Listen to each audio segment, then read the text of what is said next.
there. Welcome, everybody. Welcome back to Paranormally Speaking. We've been gone for a little while, so we truly appreciate you if you're here and if you're going to be watching and all of that stuff. And if, yeah, I guess that's really all I have to say in regards to that. We've had kind of a crazy month, so we're just grateful that we can be back here with all of you guys.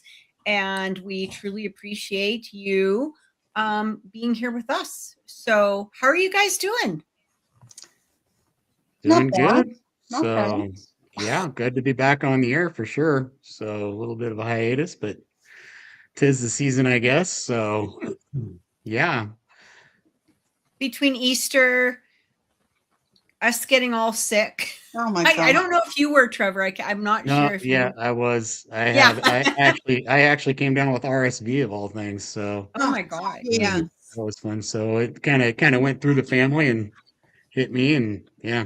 So it's been horrible. I had the plague, I had the plague. I swear I had the plague because honestly, I don't remember at least a few days. Apparently, I spoke to people. I have no recognition. I have no recollection of any of that. And it really was the plague. I don't know what, but whatever it was, it hit me like, oh, look, Mario's there. Yeah. Mario. It's always good to see Mario. Yeah, I know it's this month has been semi crazy. So like I said, I'm just really super happy that we're back and that we get to be here with everybody. And why don't we introduce our guest? Good idea. Yeah, I'm really excited because we have a great guest tonight, paranormal investigator and, pretty nice all-around guy, Tim Sudano. He has a show of his own called Paranormal Insight. He's got a really interesting past, and he actually serves as the lead investigator for, you're going to love this, the Seekers of California for Ethereal Investigation, or SCARI, SCARI. So you're going to meet him. He's really awesome. I know we have lots of questions, and nothing is off the table. Hello, Tim. Welcome. We are so grateful to have you. Thank you so much. I appreciate it. Thanks for having me on. It's fantastic. Yeah, the R, I don't know. I think I goofed when I sent you my bio. The R stands for research. So, Seekers of California for your ethereal research and investigation. Just putting it all out there, making sure everyone knows. Scary. So, there you all have it. Hello to everyone in the chat. Yes. Tim, tell us what that means. So, like, what do you do? What is that group do? What is it? What is it? Our primary, I should say what we are typically hired to do or brought on to do is do spiritual investigations. It's like, I get a call. Thank you so much, Mario. Appreciate the welcome. So I know a lot of these people in the chat, like all that. But anyway, we do spiritual investigations chiefly. Basically, for most of our clients, it's a method of, not a method, but a validation. They want validation that they're not going nuts, that they actually have an issue in their home of a spiritual type. And we talked about this on my show with Lynda and myself, where we've been on situations when about, say, 7 to 8 times out of 10, you walk into a house and it's the pipes, it's rodents, it's bugs, it's ventilation, it's something else completely. It's pareidolia or pareidolia. I can't remember how to pronounce that word all of a sudden. But it's, you get into that type of thing. And these guys, it's a lot of misidentification. Sometimes they're disappointed, sometimes they're outright angry, most times they're relieved. It's like, oh, it's just that. And in the beginning, I fixed the tape on the plumbing, not the plumbing tape, but the metal tape on a water heater once. You minor little fixes here and there. I stopped doing that because I'm not a plumber, and apparently I could void warranties if I do that. Oh. So I stopped doing that. I said, oh, you got to get a pro out here, yada, yada, yada. But mostly it's for spiritual stuff. We've done 2 UFO investigations, and we did a Bigfoot investigation once. So that's under. Say the last one again. You had a what investigation? Oh, we had a Bigfoot Sasquatch Bigfoot investigation. That's cool. Did you catch anything? Did you see anything? Was there any footage? No footage. We did find, or I found it actually. It was a deer scapula, so shoulder bone of a deer. And at the time, I was working at a local college. So, and they had an animal, husbandry thing there, veterinary courses. Yeah. So I take it to the professors there and I said, I found this. And I want you to take a look at, I had to show it to them obliquely, but, there was all kinds of predation on the bone. But along the flat of the bone, have you ever had really good ribs and you just want to get all the meat off the ribs? So kind of, scrape it with your teeth. Well, sure enough, there were scrapes in the bone that were huge, and they looked like human, bite. Yeah. A human bite, but they were way bigger. Give him the bone. Give us a couple of days with it. Okay, we picked up bird and wolf and wildcat. I said, what about those big teeth I showed you? He says, it looks like a primate, but we don't have anything to the official record, so it was unofficial. Unofficially, they couldn't say, officially they couldn't say anything, but they tended to agree with me. Hey, Ohio State man. Medium, excuse me. Wow, did I get that wrong or not? But yeah, they said, unofficially, yeah, that looks like a primate, but we can't sign off on it. It's like, wow. Okay, whatever.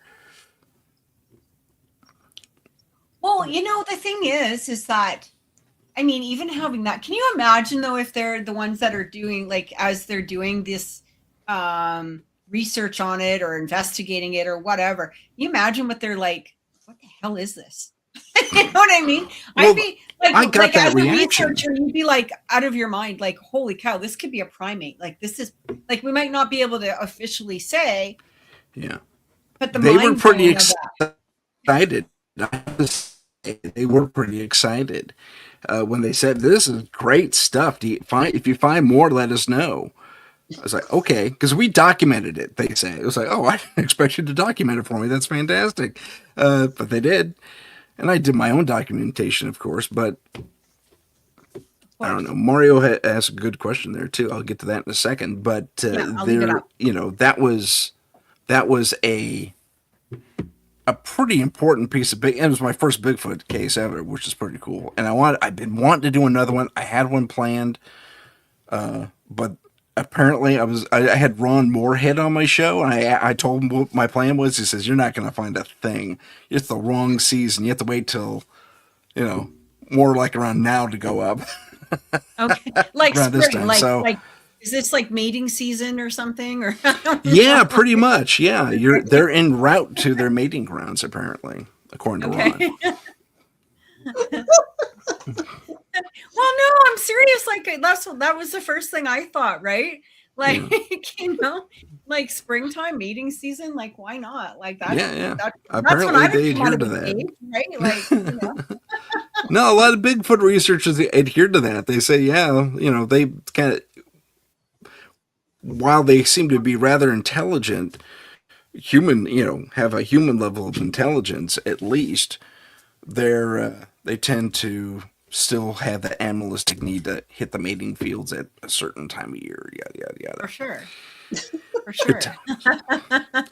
So let me address Mario's question here, if I may. Yeah.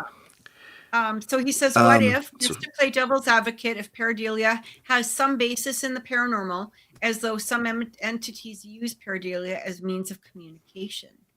Yeah. I would tend to support that if the face didn't constantly change. If it were the same face appearing in different locations, I'd say he was onto something.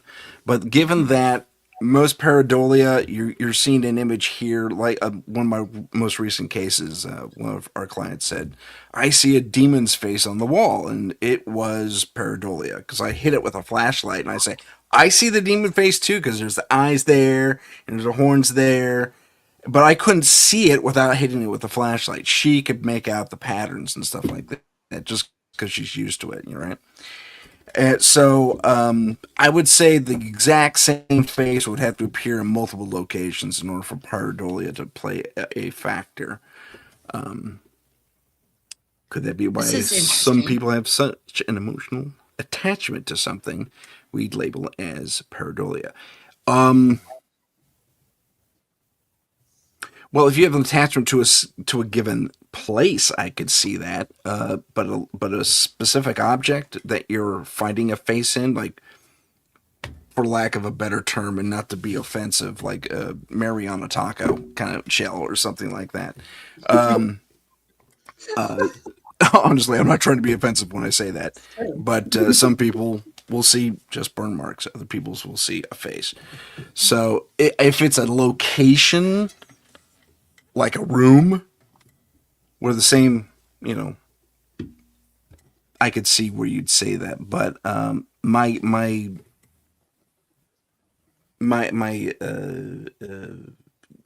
initial thing is no, I wouldn't say so. Emotional attachments, I mean, those happen, but Or use pareidolia as a means of hiding.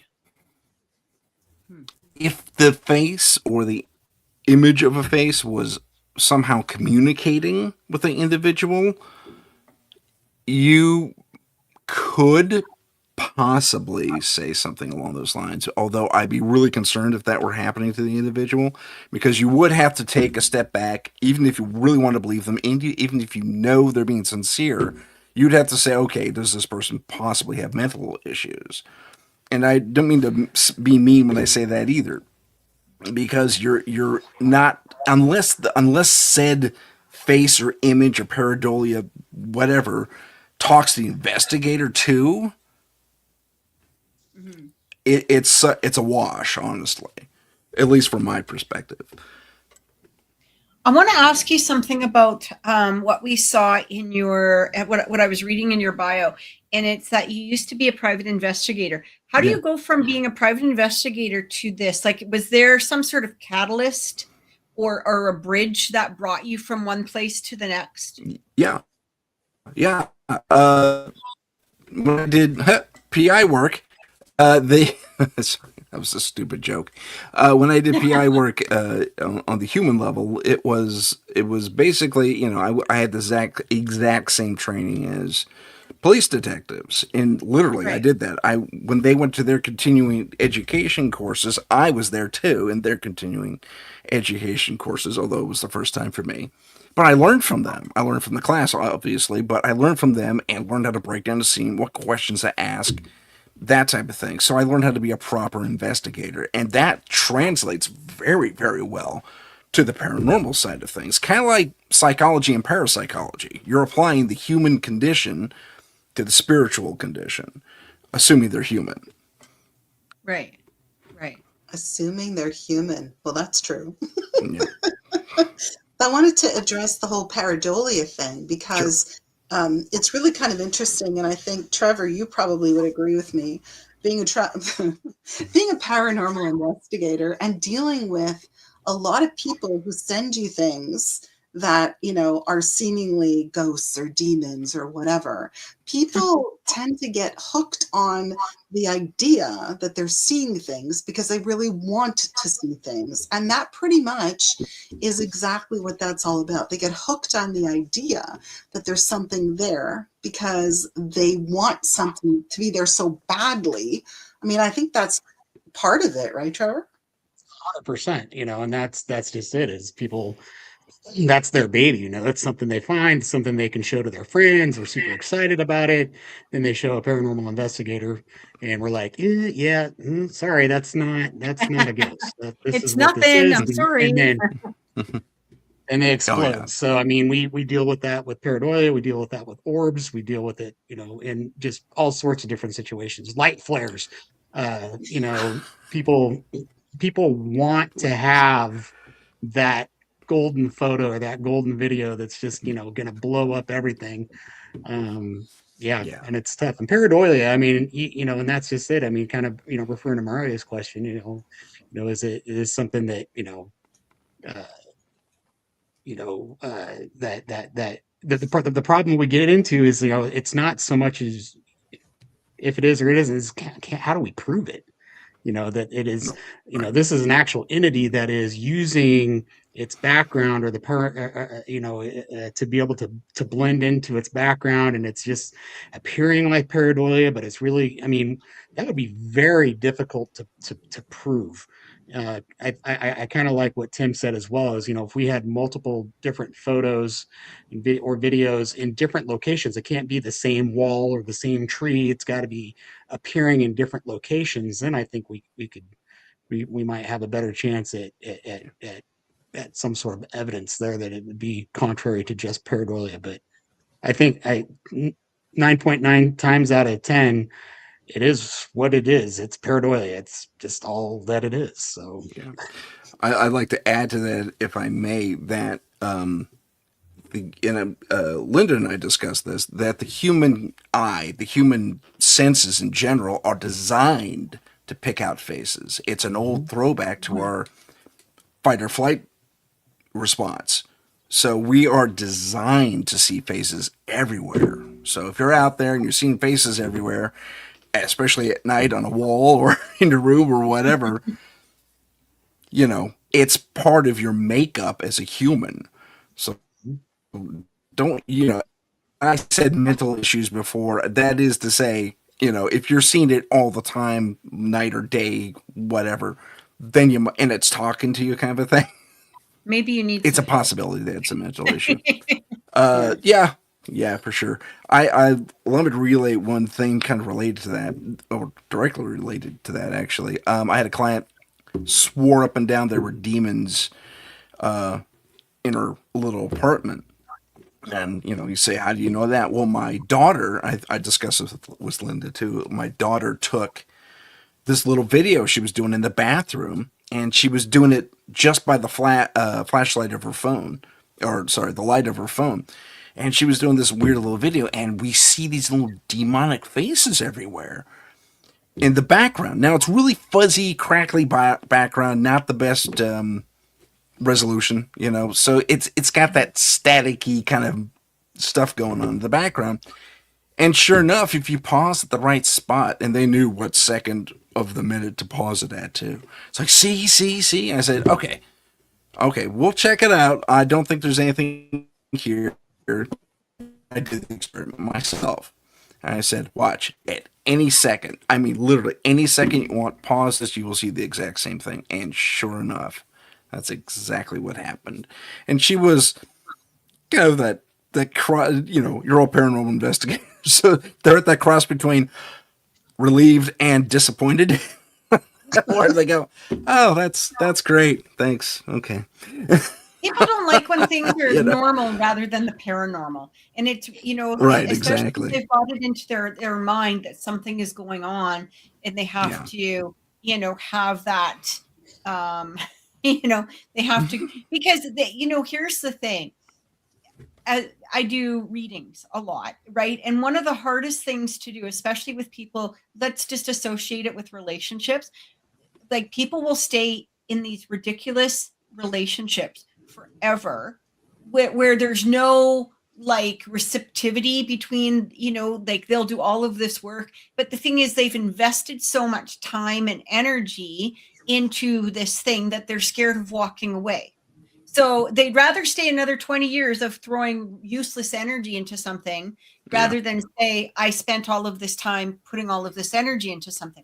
And it's kind of the same thing with the paranormal, I found, is because people will put all of this time and energy into like staying up late, worrying about things, maybe, talking about it with different people, putting all this energy, negative or positive, whatever it is, into the paranormal.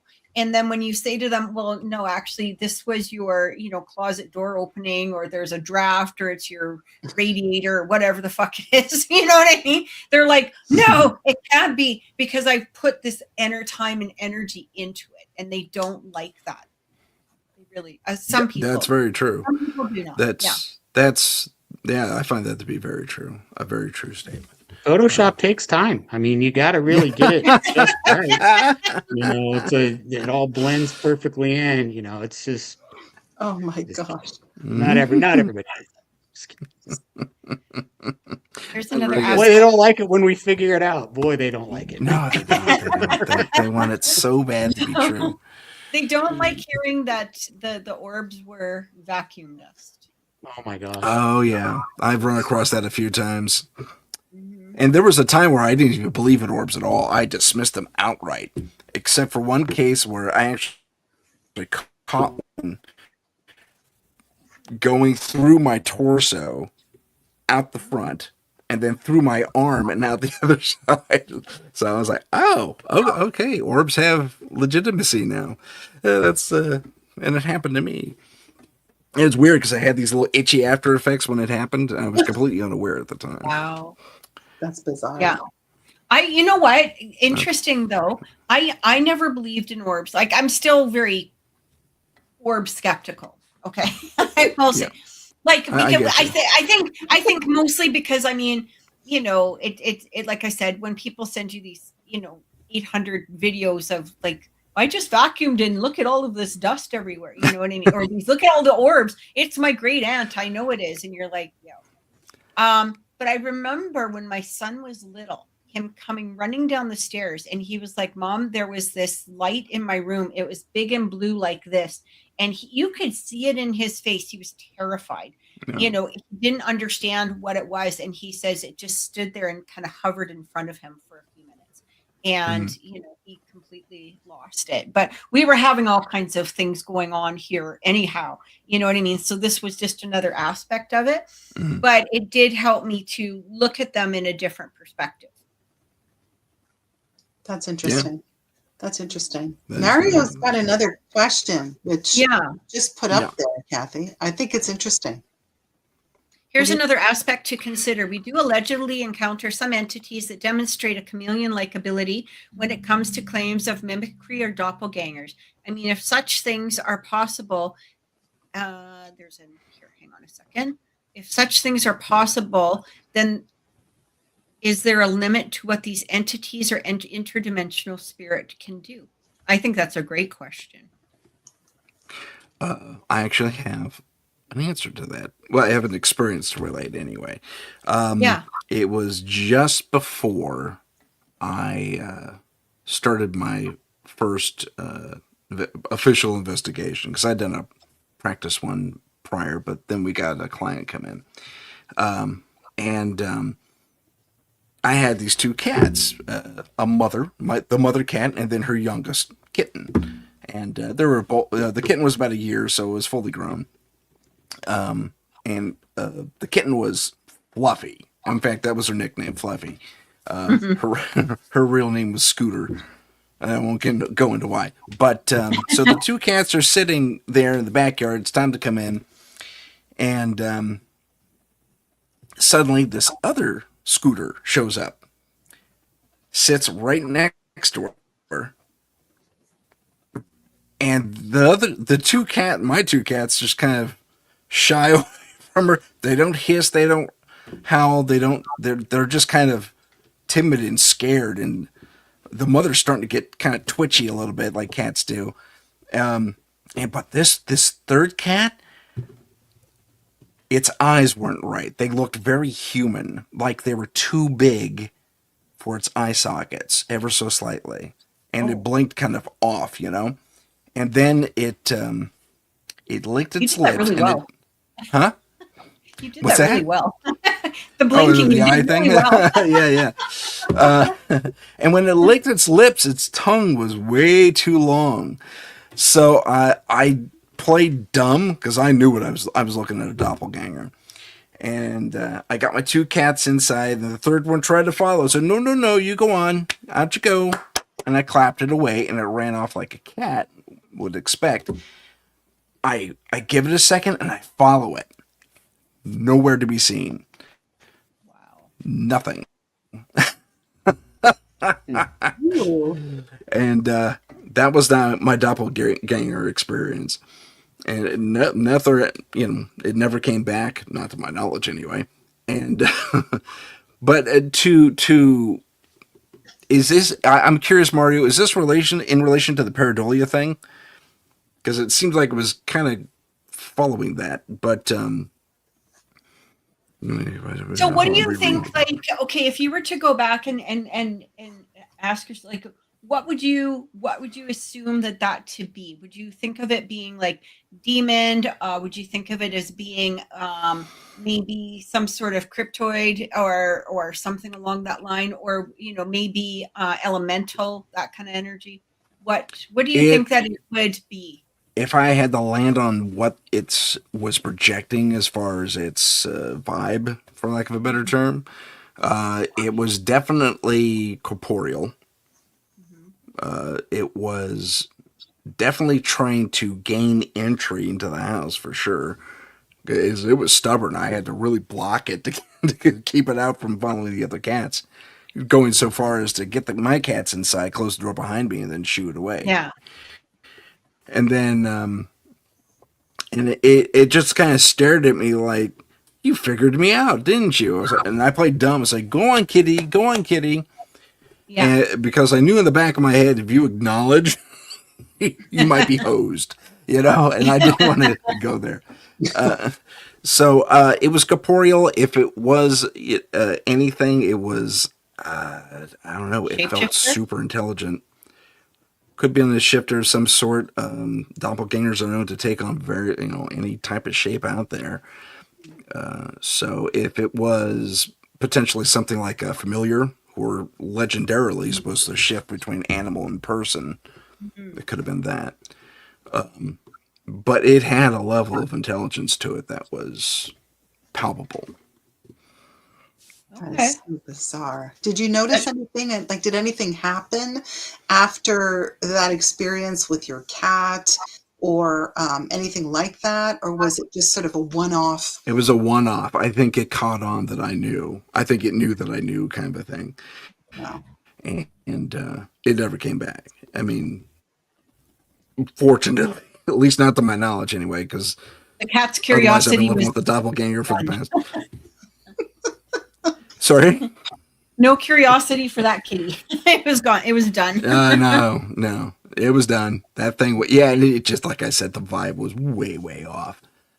Way off. But the thing is, too, is if it gains an entry to your home, like if you had, let it in, right? Like we, not knowing what it is, like, is that something that can, shift, or would it have, maybe it was just using that one of the things as sort of like a catalyst to gain entry, right? So one of the things that doppelgangers are reported to do, and this is just from research, but the report is they insinuate themselves into your home, kind of like a foundling, the old foundling legends from the Bay.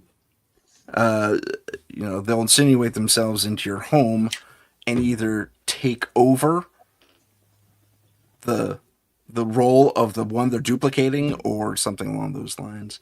And then bad things will follow you. Basically, you're going to have a squatter in your house, and things go awry. I mean, to the level of poltergeist type activity. So they apparently we've seen have that some with spirits where they, especially, I guess, more on the negative entity, where they especially portrayed themselves to be children. And I've seen that many times where, somebody will be like, oh, it's a child. And I'm like, that's not a child. Yeah. That's not a kid, Those are called teenagers. Leave that alone. Mario says. Yeah. So those are called teenagers, exactly. Yeah, that's so true. So Mario did say here, I I think a lot of orbs are explainable, but then there are certain characteristics that really do stand out, even more so when there's a correlating and documented personal experience attached. Yeah, absolutely. True enough. Yeah. Yeah. Well, again, you know, what it comes down to when we talk about like doppelgangers, we talk about, you know, these different things, you know, and specifically orbs, you know, and it goes right back to what I was talking about with pareidolia. It's not so much what I believe, it's what can I prove? You know, Yeah. what can I show as tangible Yes. evidence Yes. is this indeed? I've seen an orb. I saw an orb, much like you know, Tim talks about his experience. I had one, this ball of light shot out from between my feet, took off down a staircase, went around the corner out into another room and out of sight. It was freaking weird. Up until that point, I didn't believe in orbs at all. Same. I was like, Same. yeah, orbs, yeah, not a thing. There are orbs, there are things out there, but when we're trying to show those in a photo or in a video or anything like that, you've got to be able to. Again, it's not the personal experience that matters; it's what can you prove. Yeah. You know, that is going to show, yes, this is in fact a ball of light, some sort of entity that is not dust. It is not an insect. It's not. This is what it is. Right. You know, that's, and so, and I guess when it comes, you know, I kind of wonder about, you know, I've heard about doppelgangers and things like. I've never, to my knowledge, experienced a doppelganger. I have experienced mimicry. You know, when we talk about something that's corporeal, excuse me, you know, something that can be the size of a cat, can it then be the size of an adult? Or can it then, you know, can it be the size of a flea? You know, what is it? What's keeping it from being just a mosquito or a fly or something that flies into your house and then takes over? You know, and I kind of refer back to Mario, you know, his class. You know, what are their limitations of what these things can do, you know, and what might those limitations be? Well, yeah. I mean, the doppelganger does have its limitations. It's similar to a familiar for a witch. They're, like I said, they're either a little animal, usually a cat, sometimes a dog, sometimes an owl or a raven. But then they have a human component they can shift into. Other tellings of that say that it's something along the lines of a possession when they go into a human form. So it depends on your take, really. That's bizarre. Spooky Gaming's here. Welcome to the chat. Hey, Spooky. Yeah, doppelgangers are weird. I actually had a doppelganger experience in 2001. My father was really ill. He had lung cancer and was going for all kinds of tests and all of that. And my parents were at the hospital in a town south of where I am now. And I had taken my girls, who were really little, out thrifting to a town sort of north of where I live. And I saw my father's car drive right past us, and my father was driving the car, but my father was at the hospital at the time. And I was very perturbed by that because I was convinced that that was a portent of his impending death, which it actually turned out to be. He didn't survive for more than a month after that. So that was my big, huge aha moment. But that was his doppelganger for sure, 100%. Oh, crazy. Yeah. He drove his car. But yeah. See, they're intelligent. How would you differentiate that from like a what do they call those, a death visit, premonition, where it's like, you know, before a lot of times before somebody's about to die, either their spirit will visit or they'll have family members that have passed come and visit. You know, could it have been something more along that line, or was it something definitely physical? I saw the car. I saw my father. For a minute, I was about to say, "Hey, Dad," but then I realized that it looked like my dad, but it really didn't look like my dad. It really wasn't my dad, but it was his car. And it looked amazingly like my dad, though there was something slightly off about it. Just like you were talking about the cat, there was something slightly not right. Yeah. There was something slightly not right about that as well. But it was physical. It was there. It was his car. It was the weirdest thing. Like even the license plate was his car. But there was no way in hell that he could have been there because he was in the hospital. Bizarre. Very. That is bizarre. Weird. Spooky says, I've seen my best friend who passed on our old ship while in the Navy. What a wild feeling. Oh wow. Yeah, that's pretty common. Crazy. Yeah. That it's surprisingly common. A lot of, especially on naval ships, I mean, around the world, in the past and currently, you'll see old shipmates. It happened with a squad. It was actually captured on tape. Oh gosh, I actually put this in my film too, where it was in the 1930s, World War I, British wing of pilots was out there, and they take a group photo. And if you zoom in on the back row, there's this officer standing there, and right next to him, about right here, half a face poking out, is the guy who passed away about a week earlier. He showed up in the photo. It was wild, but yeah, that's actually pretty common. The soldiers and the sailors, they'll stick around. It's an impressive, continuous phenomenon that always seems to happen, especially in the military. That's crazy. That's bizarre. She says it was shortly after he passed from unaliving himself. Sadly, I'm so sorry to hear that. I'm sorry. And he just waved to me and took off down the hallway. Amazing. Amazing. Yeah. Wow. Like that, that must have been just mind blowing to see that. Yeah, when they show up in person like that, that's something. Yeah. That's something. Cool. Well, do you deal with that kind of stuff? Because apparently you're a filmmaker. You got to talk about that. Oh, sure. Yeah, actually, it's called Blaney Tucker's Ghost. That's the one film I'm promoting, and I wish I had stuff. Probably should have called that up. As I tell you the story, I will dig for it. Like I said, I highlight as a comparison ghost imagery showing up in other events, not just my fictional event. It's like it's based on something, you know. So I had. Whoops, that's the movie. We don't want to show the whole movie. That would be silly. But yeah, I mean, we have that, and when I being a paranormal investigator, this was actually the story of a fictitious paranormal investigator. It was loosely based on an experience. No, that's not true. I'm sorry.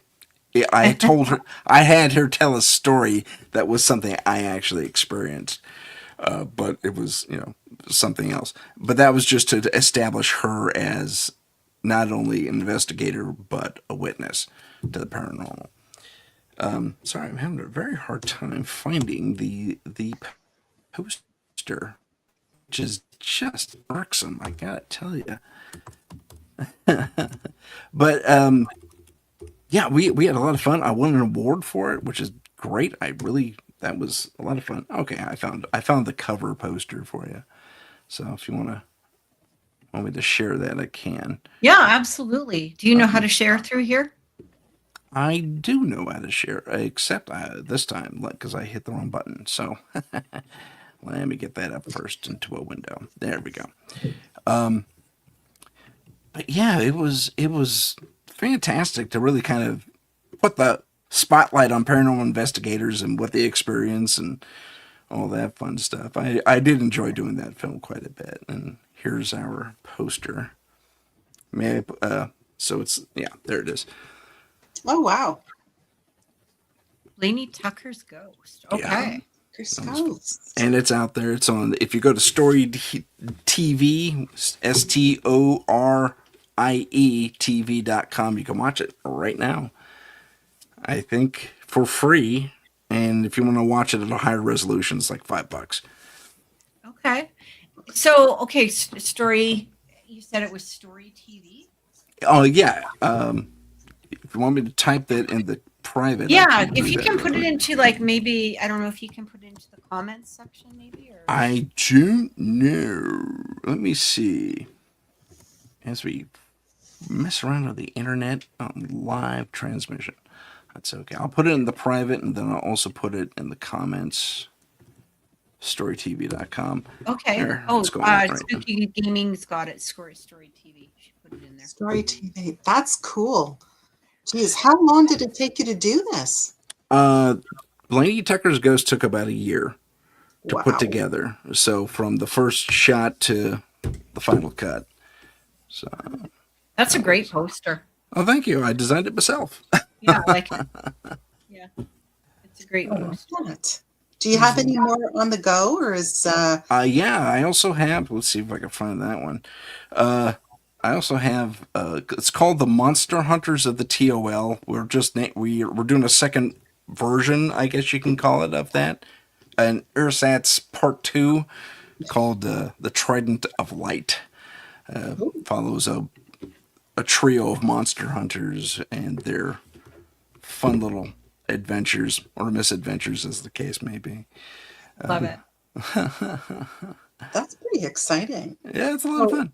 This is what you do in your spare time, right? This is a hobby turned passion turned hobby turned passion. It flip-flops kind of a little bit, but yeah, that's been my go-to for, oh gosh, I've been doing this for 30 years now. That's insane. I didn't even consider that. If you want an idea of everything else I've done, you can go to scruffytux.com and you can watch everything there too. I'll put that in the private as well. That's cool. That's very cool. Scruffytux.com. That's Scruffy Tuxedo Entertainment is the name of the Oh, I gotcha. thing, the entity, the production entity, but I call it Scruffy Tux just because. So that's in the private chat right now if you want to share that with everyone. Because when I tried to do it, you didn't like it. Now, hang on a second. So this, can you guys see that? Oh, there you go. Yes. That's us. There you And go. that's the trailer Wow. for the new one. Kind of like teaser more. This If you one here, scroll- Trident of Light. This is the trailer. Yeah, it's a teaser, yeah. How long is it? It's like 30 seconds, maybe? Can we play it? Sure. Thank you. Okay. All right. Long ago in the ancient world, the Trebus Omnes Lux, later known as the Tridents, were celebrated heroes, defenders of humanity against unspeakable monsters. Today, they continue that sacred duty in secret, hunting the dark evils that lurk just beyond the shadows. They are Recognize that guy on the Trident right? of Light. I like that. That is so good. Thank you. Thank you so much. Appreciate it. Thank you. Yeah, that's fantastic. Very cool. And if you scroll to the bottom, you can actually watch all the other stuff I've done on YouTube. That's Okay. very cool. Thank you. So I apologize up front for Ethereal. For what? That was Ethereal. It was a web series I did back in 2011 or something like that, and it was extra corny. Extra You know corny. what? You know what, Tim? We all got to start somewhere, right? Yeah. So I'm just saying, this is the beginning of my career to the latest part of my career. Oh, you're gonna show it all? Okay. Well, I'm going to show the website. There you go. Yeah, I'll show the website. So this is the one that you're talking about. Ethereal, yeah, it's a web Yeah, series. But yeah, so Well, you're in the right place. I mean, California. Hello. Actually, the film industry is dying out here. LA is collapsing. It's becoming an independent filmmakers world. So I'm in good company still anyway. But Well, yeah, Hollywood doesn't it have started much out here, but it's not going right to now, end here. so it's Say it again. understandable. I said Hollywood doesn't Yeah, have the yeah. best reputation right now, so Right. I was I trying sure to don't. post And for it, the website, the scruffytux.com, but it won't let me do it either. That's why I did the test there. It just doesn't okay. like me posting links or something. So Yeah, that's weird. scruffytux.com. Scruffy Scruffytux.com. Tugs. That. Yeah. If you do, you have banners on your story on your I do. StreamYard? I don't know. Maybe we could do that. But yeah. Thanks for That's putting Hang on, that wait, out this there. way. That's fantastic. I appreciate that. Scruffytux.com. Let me try Yeah. that. Okay. that's Nope, very still cool. didn't like that either. Battled me on it too. It's Oh all man. good. I'm just really curious. I mean, you've been a paranormal investigator for how long? Since about let's see, 2010, 2011. Oh, thank you. Scruffytugs.com. Yeah, That's I'm me. gonna try to get it to scroll here. Well, I'll just keep it there. Just keep it there. That's fine. He doesn't have to scroll. Um, Wow. but yeah, that's where you find myself. But yeah, I've been doing it since about. So as soon as I finished Ethereal, is basically when paranormal investigation kind of took over. And it's you asked me about that earlier, and I don't think I fully answered the question. So yeah, I was a PI for a while, and I learned how to properly do investigations. And I'm watching what was on then, Ghost Hunters. I think that was the only one on, and they have Taps does a really good job typically. And then other shows started popping up after that, and they were doing horrible jobs. It's like, dude, you didn't follow the investigative method at all. You're not asking the right questions. And, Taps, I think mostly because of the production side of things, the television production side of things, were rushing them to put out content. They had to cut their stuff short, or it was just taken out of the edit completely, which is probably what happened, because those guys are pretty good typically. I was aware of them before they had a television show. And so a lot of these guys were just missing the boat, and they were giving a few. Most of us out in the paranormal investigation field kind of a bad name because we're just going to jump in and find ghosts. And it's like, no. There's a thing. There's a methodology. You must ask questions. You must do the who, what, where, when, why, and how at least. And that's kind of what said, you know what, I can do a better job than these guys, and darn it, I'm gonna. So my buddy Henry and I got together, and we tackled, the first thing we tackled was a legend. I told Lynda this thing, and the legend was that someone had, and I'm going to use a bad word here. Well, not a bad word, I'm sorry, but a less popular word. Someone committed suicide. And that was the legend that they used. They did a nosedive off a balcony at a theater that was brand new at the time, back in the late 70s, and killed themselves. Well, my research revealed nothing in the papers, nothing in the police reports, nothing in at all Right. in newspapers, nothing. I was like, oh, wow, it is legend. But then, and I shared it with Lynda, we did catch an EVP. And my investigator asks a question, are you nearby? Where are you right now? Or something along those lines. And you hear it faintly. Lynda can attest to this. In a whisper, I'm right next to you, Farah. Names her by name. We didn't say her names. Creepy. That was pretty cool. So we Creepy. proved something was there, even though so I think it was wiped from the record. Back in the day, you could do that, I guess. Well, I mean, I found that, like, a lot of the urban legends and things like that, or stories, they may not be right. Doesn't mean there's not something still there, though, right? Yeah. I mean, we have a location we investigate quite a bit, and we've gone rounds and rounds as to what the actual history of that location is. But the only thing we know for sure is that it's haunted. So, Well, the paranormal can be like a game of telephone, right? It starts off one place and then it yeah. ends up somewhere completely different than the original legend or the original actual event that happened. Mhm. So, Yeah, and that's so very true. It was you guys are still getting something. It's just that you're getting the original, the OG, rather than maybe the apparent legend.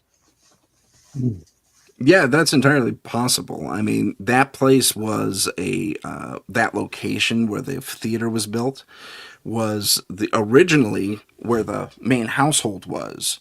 And then they took the main household because it was a historical building and moved it like maybe 200 yards. And it was that could have something to do with it too. And because they supplanted where the house originally was and built this big theater there. Yeah, that's been a burning question that I've had for a lot of years. Is where I live, there's a place that burned down in the late '90s, early 2000s. It was called the Saratoga Hotel, and it was allegedly extremely haunted. And so now they're talking about building another hotel on that lot. It's been just kind of a vacant dirt lot that people have been parking in for quite a while. But I'm just curious, it's like, Yeah. did the spirits go away with the original building, or are they gonna come back? Are they still there?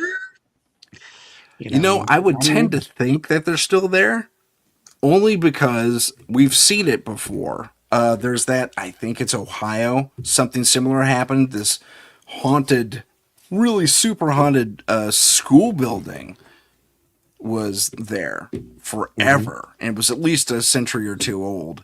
And then it either burned down or got taken down, but the kids could still be heard playing in the yard there. Like little kid ghost voices. Kind of creepy, but they could still be documented as being there. It was pretty impressive. Interesting. Yeah. Oh yeah. Yeah. Don't build another school there. Right. Or maybe build another school there because we want to go. Build another school. Give us some place to investigate. Yeah. Exactly. Heck yeah. Bring it on. Bring it We have a on. hospital. We had a hospital here years ago, and they closed it in I think it was the mid 90s. My daughter was at my first daughter was actually born there, but it was called the Charles Campbell, and it was quite the legend for a long time, and there was all kinds of you could see this and that and blah blah blah, and it did used to be a tuberculosis hospital, but it was also there was also rumors about the indigenous being treated very very badly. There was lots of rumors about all kinds of stuff that went on there, and anyway, at some point they closed it down because there was asbestos, and it was an old hospital essentially. And as it started deteriorating, people tried to break in and stuff like that. But what was funny is you still hear people saying, well, I got in there last week and you should have seen what we saw. And it's like, dude, you realize that the apartment buildings now, it's like an old folks home. Like senior living. It's like, I don't know what hospital you're getting into. It wasn't that place. It's like, I don't think you did that. But okay. Where was this? That's when you just smiling. Yeah. Yeah. Well, and the other thing was, the interesting part was too, is that yes, people were when they first shut it down, people were getting in and breaking in and stuff like that. But as the floors started deteriorating, and of course the asbestos was very very all over the place, right? Because the walls were being torn down, et cetera, et cetera. They put up a fence, and they also had security there.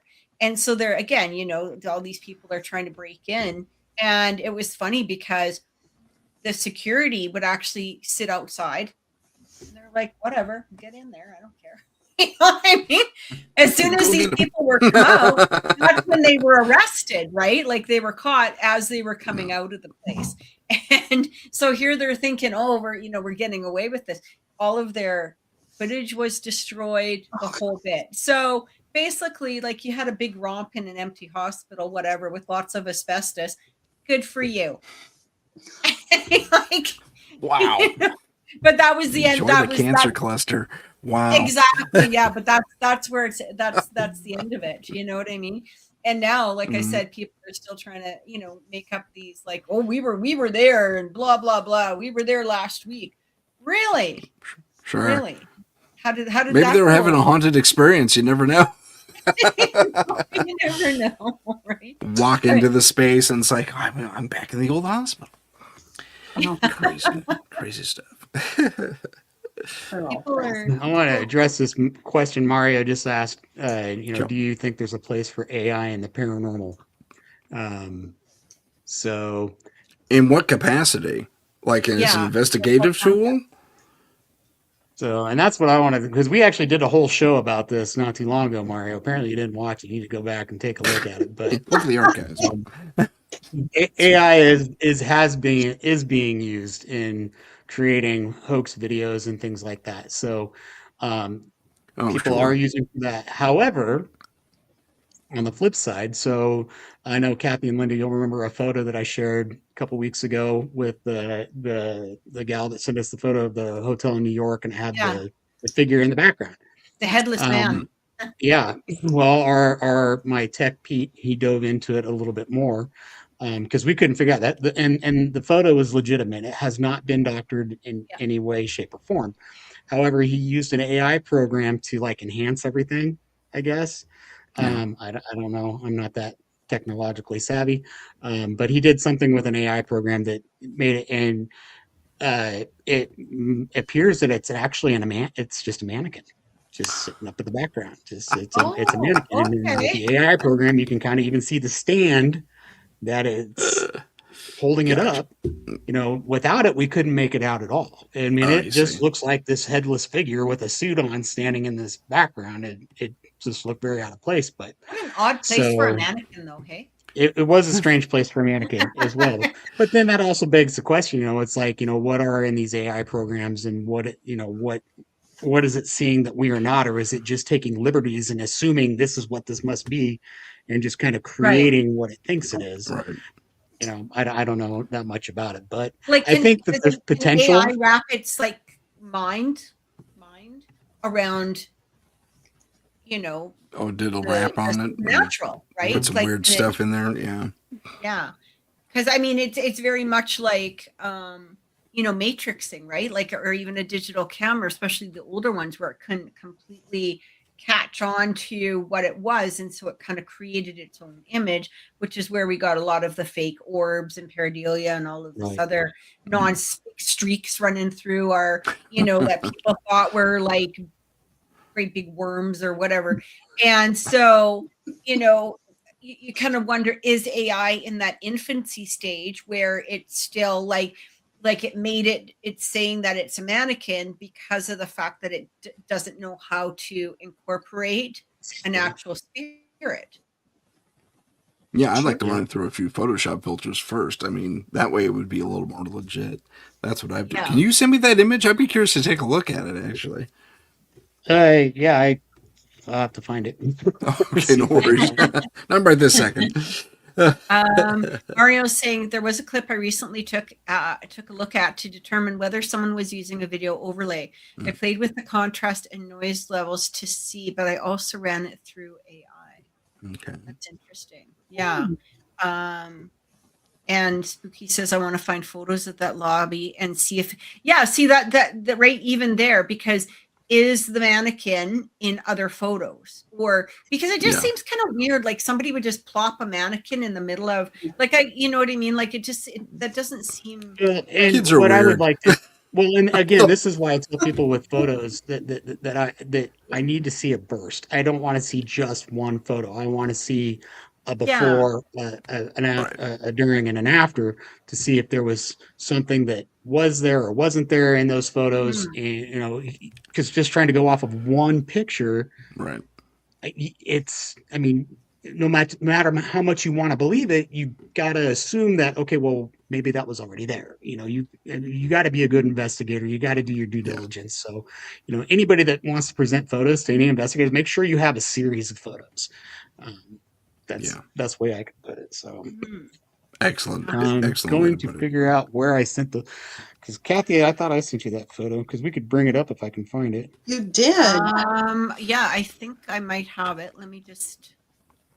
I think I posted it Let me in just. our chat. Let me see here. Yeah, I think you did actually. As we search the internet. Or I can't remember if it was one from chat or if it was one from. Hang on a second. Oh, hold on. I think I found Yeah, it. right here. You see, Is this I got it? it up on. Yeah. Yeah, that's the one.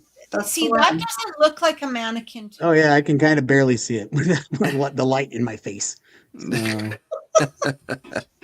I see it. Yeah. I see it. Oh, that's pretty so neat. yeah, so I mean, if you zoom back, I don't know why that's so zoomed in, because she wasn't that close to it. Yeah, I found Okay, there you the go. originals. right here, Trevor. Yeah, so Oh, that's pretty she's neat. standing in the background taking a picture of this entire room. There's people. There's actually one, the original. Yeah, there it is. That's the original. Okay. And so when people were looking at it and they were kind of zooming around, they noticed the figure standing in the staircase in the background. That's But awesome. I love it. it is definitely a strange place for.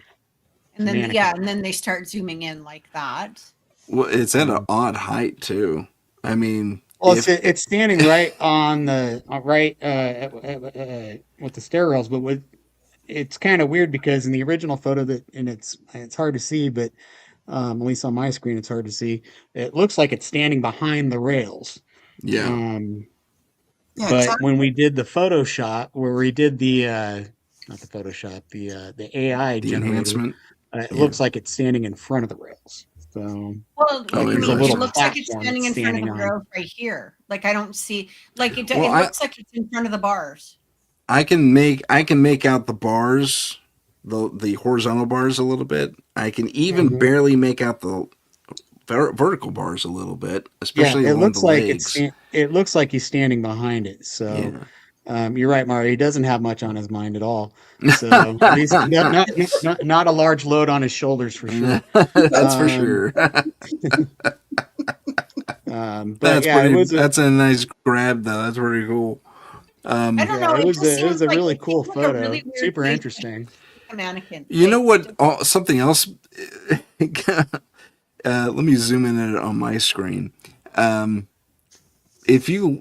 trying to see so there's the column there and there's the cross beam. I'm wondering if that's just cutting off the guy's head. Oh, I see what you're saying. Yeah. Because it looks like there's the shadow of the cross beam, and that's where the guy's head is. Because I see the beginnings of a chin or something, or a jaw. Yeah. Well, I thought it was a neck, like the neck. So there's his necktie, but yeah. If it's cut off right here, I see the beginnings of a jaw. Yeah, but I think the shadow of the beam there is actually, the underneath portion of the beam is actually cutting off the image. That's possible for sure. This is crazy. That's awesome. It's a super interesting photo. Yeah, it's really cool. I love it. But again, I'd like to see a series of photos in there. Was it there before and after? Yeah, if it disappears, is it there the entire time? Right. Is it still there today? I don't know. So that'd be interesting to know, right? Like, right. Someone just has a tuxedo mannequin up there. Well, and the coloring looks super off to me too. Like it looks like it's almost a black and white image, Well, he's off in the shadows. If you look at all the lighting along the stairwell, along the balcony there, he's way in the shadows. It's like they didn't have that place lit up properly in the background at all. The light was up front for the whatever party this is. Spooky Christmas. Yeah, and then Mario, good point, Mario. Where are the feet? There's no feet. Oh, I gotta look at it again. I didn't see it. I want to say, and I think even in when I can see the feet. I thought I saw feet. Yeah, I can see feet. Yeah. I can see Yeah. feet. I found them. Yeah, they're where they should be, underneath Yeah. the ankles. That's right. Exactly right. That's right. Oh my gosh. On that note, Tim, it was truly a pleasure to have you on this show. I Thank hope you you'll for come having back me. and join us again. I really do. Oh, please. I'd love to. That'd be great. Yeah, Awesome. absolutely. It would be amazing to have you back. And everybody, thank you so much for watching. We truly appreciate it. Thank you for being here. We will be back next week, barring any plagues. Yes. Knock on wood, huh? Yeah, knock on wood. All And right. don't go away, Tim. Okay. Yeah, don't go away. All Don't go right. away. Thanks, guys, so much. Take care, everyone, and have an amazing night. Take care, everyone. Thanks. Bye-bye.